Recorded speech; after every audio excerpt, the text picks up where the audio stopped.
And look, this has been an unraveling of sorts for this organization. Kyrie Irving.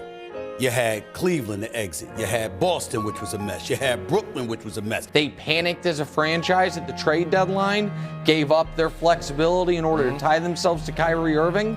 And could that then lead to the clock seriously ticking on his tenure in Dallas? You bet your ass I think that. In his chest. And Minnesota is going to challenge that call.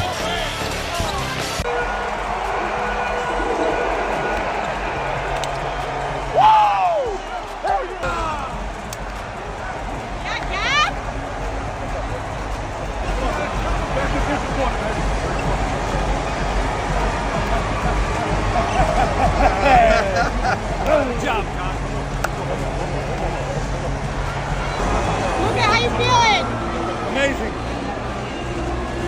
The Dallas Mavericks just stunned the NBA and the Minnesota Timberwolves once again in Game 3, taking a 3-0 series lead in Dallas and are just one win away from the NBA Finals. But more importantly, 5 wins away from winning it all. Now, it doesn't matter what you do defensively versus the Dallas Mavericks, they will always find a way to beat you.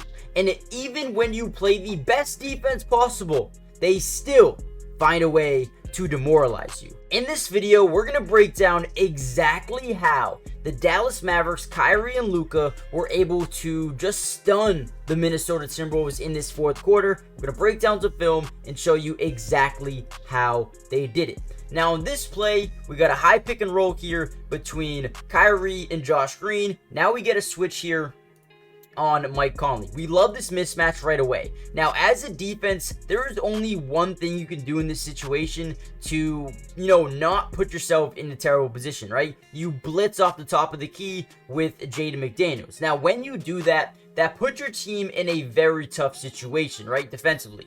Okay, so let's watch how this play breaks down just a little bit here. So right away, we see that fire, we see that blitz from the top side. Now, this forces Kyrie to get the ball out of his hands. But what it does defensively is force your team into a really tough rotation. So Nas is going to have to go from PJ over to Josh Green. Kyle Anderson is going to have to rotate over to PJ Washington. And then Towns has to rotate to the corner and guard Luka, right? Leaving Daniel Gafford what seems to be open. Again, let's watch how this play breaks down here.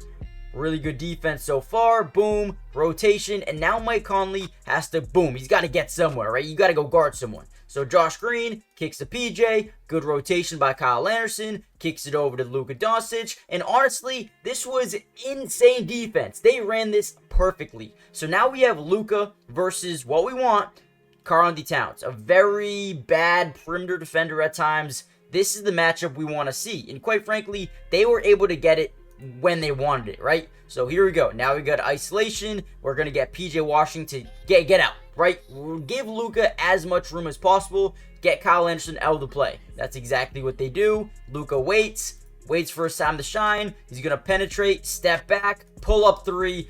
Unbelievable defense by Karl-Anthony Towns. Unbelievable, okay? And look at this.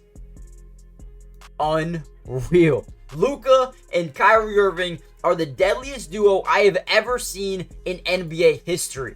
And they've already proven that. And here we go. A few plays later, we get another big-time mismatch. Luka versus Naz Reid. Now, obviously, all they do is run a high pick and roll. Minnesota is going to switch everything, which is their worst trait, right? Now, coming into the series, everyone thought Minnesota was the best defense in basketball for what they did against the Denver Nuggets. However, what people failed to realize was the Dallas Mavericks aren't the Denver Nuggets. They are actually completely different, right? They have Kyrie and Luka, probably the toughest ISO scorers maybe of all time as a duo, right?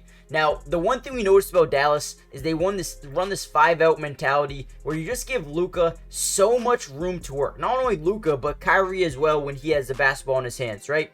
Now, I am a little bit nervous for Boston because they're actually very well, matched up with Dallas, right? You have Drew, you have Derek, you have Jalen, Jason, some of the best perimeter defenders in the NBA. So Dallas isn't going to be able to just, let's force a mismatch, right? Maybe with Al Horford, but Boston's very smart with putting Al Horford on a guy like Mike Conley. And then, they do really well in not allowing you to get those switches, right? So we'll see what happens in that series. But again, we just get this mismatch and we run some ISO basketball. 5 wide, make sure nobody's near Luka. Just give him, a perfect amount of space here. You see Karl-Anthony Towns hedging over, staggering over, putting his hand near the basketball, but getting back. And then Luka, fade away mid-range. I mean, look at the shot making ability. This is what makes this team so hard to stop. They go, they hunt for the mismatch, and then they make tough shots as well. Good luck stopping this team. Guys, before we get any further, comment down below, do you think the Dallas Mavericks can beat the Boston Celtics, or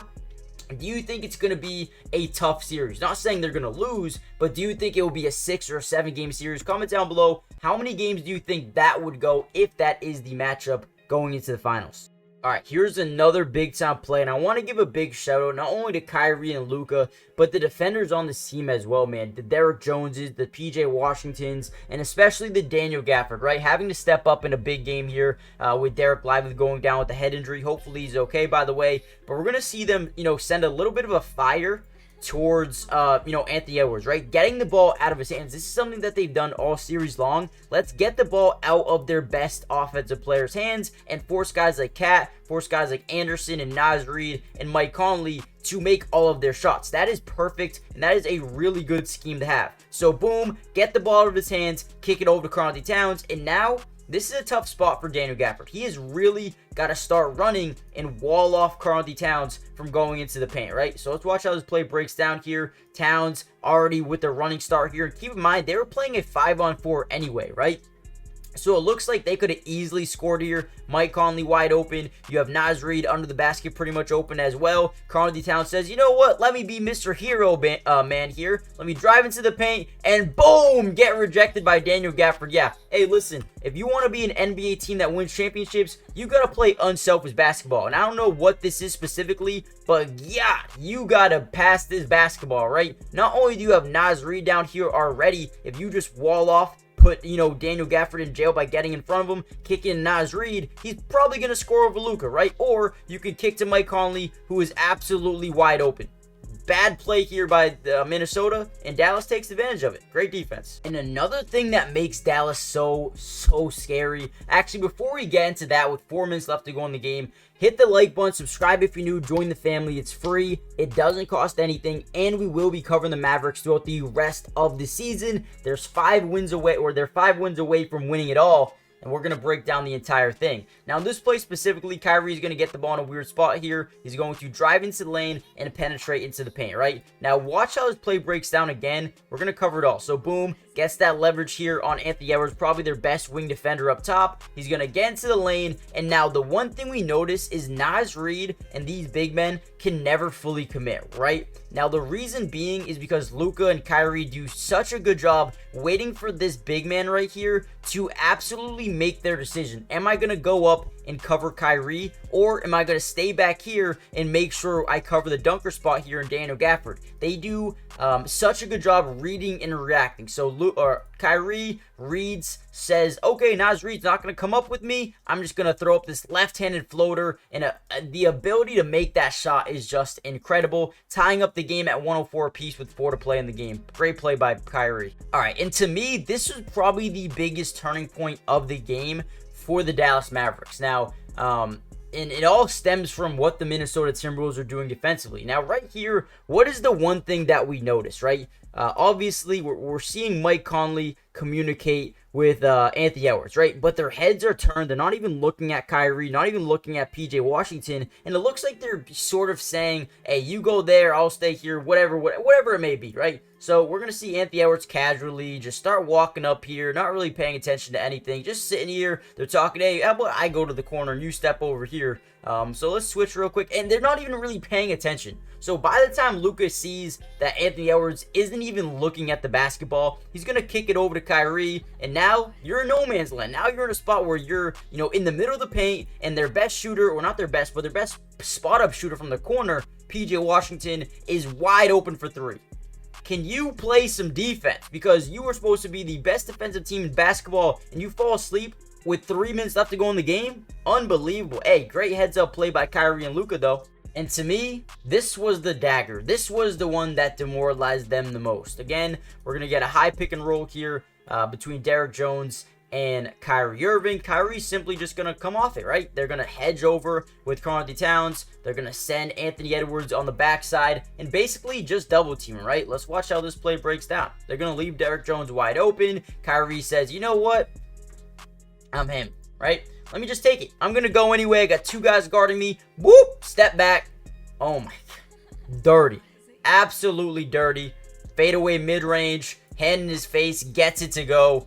And pretty much that's all she wrote. At least in my eyes anyway. That was the one that really demoralized them, in my opinion. Daniel Gafford, an unbelievable play as well. I mean, you could just tell these boys, look at this play. Whoop! Another big-time block by Daniel Gafford, obviously. Minnesota fighting for it. Tips it up in the air, but tips it out of bounds.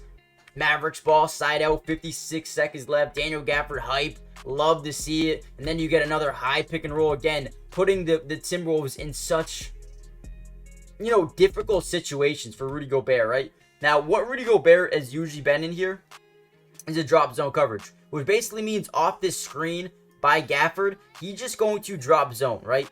And also, you're going to have Gafford rolling to the basket as well. Such a tough thing to guard, especially when you have mismatches everywhere like Rudy Gobert, Karl-Anthony Towns, Mike Conley. This defense is nowhere near as good as it should be, or as it could be, right?